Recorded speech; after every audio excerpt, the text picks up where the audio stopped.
The first time I heard her say his name, I thought I was dreaming. It was late, the kind of midnight where silence weighs heavy and every creak in the house feels amplified. I rolled over, expecting the usual hum of the ceiling fan and her soft breathing beside me. But instead, I caught the faintest whisper, "Daniel." My body froze. The sound was so fragile, so tender, like the way you'd say a name you missed. A name that carried warmth. A name that wasn't mine. At first, I told myself it was nothing. People talk in their sleep all the time, don't they? Maybe it was just some random slip of the subconscious, a meaningless fragment from a forgotten dream. But the way her lips curled into a half-smile afterward, it sank into me like poison. I laid there, wide-eyed, staring at the ceiling, my chest tight. That name replayed in my mind again and again, echoing louder with every cycle until it felt like a shout. Daniel. I knew the name. Of course I did. He was her college boyfriend, the one who almost became her forever, the one she told me about once years ago, in a moment of wine-loosened honesty. She claimed he was her first real love, the one who broke her heart so badly she didn't think she'd recover. And yet, here we were, married for 7 years, building a life, sharing a mortgage, talking about kids. I thought we had moved past ghosts. That night, I barely slept. The next morning, I watched her closely across the breakfast table. Emily, with her messy hair tied up in a bun, humming as she scrolled through her phone while sipping coffee. She looked ordinary, familiar, safe. "Sleep okay?" she asked, glancing up. "Yeah, I lied." She smiled, but I noticed something I'd never paid attention before. The way her eyes dimmed when she looked back at her phone, the slight pause, as if she was miles away. I shook it off. I didn't want to be the jealous, paranoid husband, but a seed had been planted, and it wouldn't stop growing. That week, little things began to unravel. She started working later. Deadlines, she'd say with a dismissive wave. I believed her. At least I tried to, but when I called one evening, the office line went unanswered. I drove by.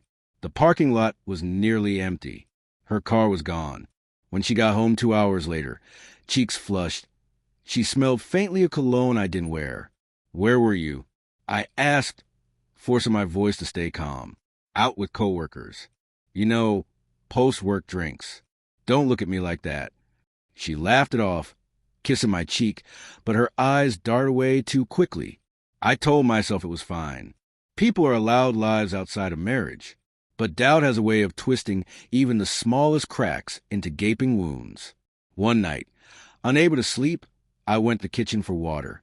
That's when I saw her phone, abandoned on the counter. It buzzed once. Then again, the name flashed across the screen. Clear as day, Daniel. My throat tightened. My fingers hovered, trembling, over the phone. Every instinct screamed at me to unlock it, to read everything, to find the truth. But fear held me back. Fear of confirmation. Fear that if I saw what I suspected, I'd never be able to unsee it. The screen went dark. I set the phone back down, hands shaking. The next day, I couldn't hide it anymore. "Emily," I said, as we sat in the living room, the TV flickering with some meaningless sitcom neither of us were watching. "Do you still think about him?" She blinked, her face stiffening. "What are you talking about?" "Daniel," I said, my voice cracking on the name. "Do you still?" Her silence was answer enough. She didn't deny knowing who I meant. She didn't even ask which Daniel. She just sat there, lips pressed together, eyes flickering with something I couldn't quite read. Guilt? Longing? Finally, she spoke. "You don't understand." "Then make me understand." I shot back, my chest burning. She shook her head, wiping a tear that slipped free.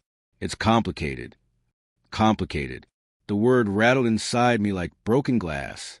For days after, I lived in a haze. Work blurred.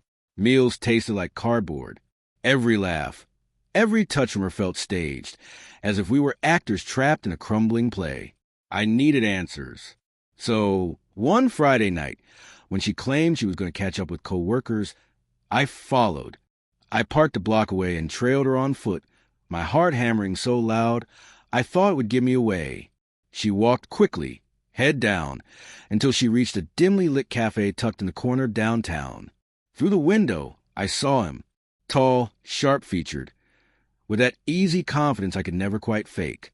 Daniel. When she spotted him, her entire face transformed, eyes glowing, smile wide, like the world itself had just tilted back into place. It wasn't a smile she gave me anymore. They embraced, not just a friendly hug. It lingered. His hand slid down her back. She didn't push him away. I couldn't breathe. I stayed long enough to watch them laugh together, leaning close, their bodies angled in that unmistakable way two people share when the rest of the world disappears. I stumbled back to my car, gripping the steering wheel so tightly my knuckles ached. The truth was undeniable now. That night, I waited in silence as she came home. "How was your night?" I asked, my voice eerily calm. She hesitated, then plastered on a smile. "Good. Just tiring." I nodded. "Funny, because I saw you."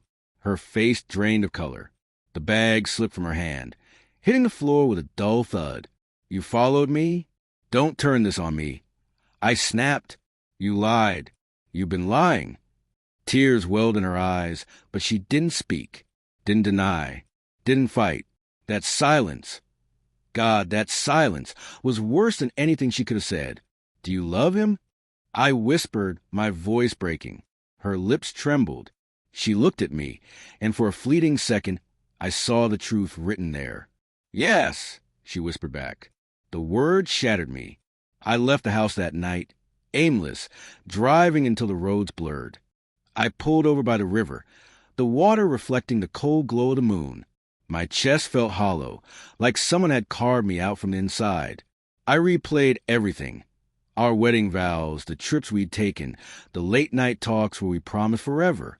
All of it felt like a cruel joke now, a story with an ending I hadn't been warned about.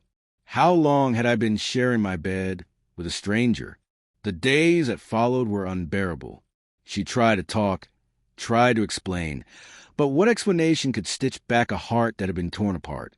She said she never planned it, that it just happened, that old feelings had resurfaced, and she didn't know how to stop them.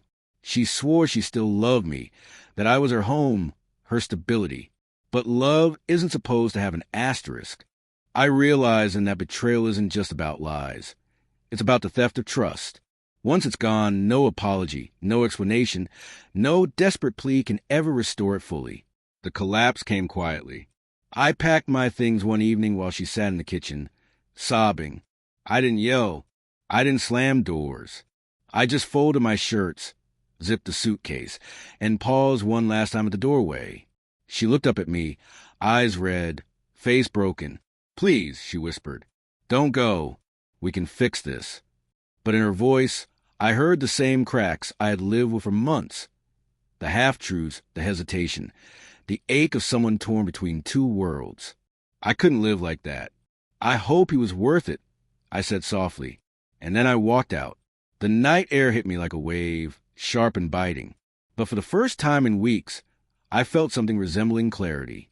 My world had collapsed, yes, but maybe from the rubble, something new could be built, something honest.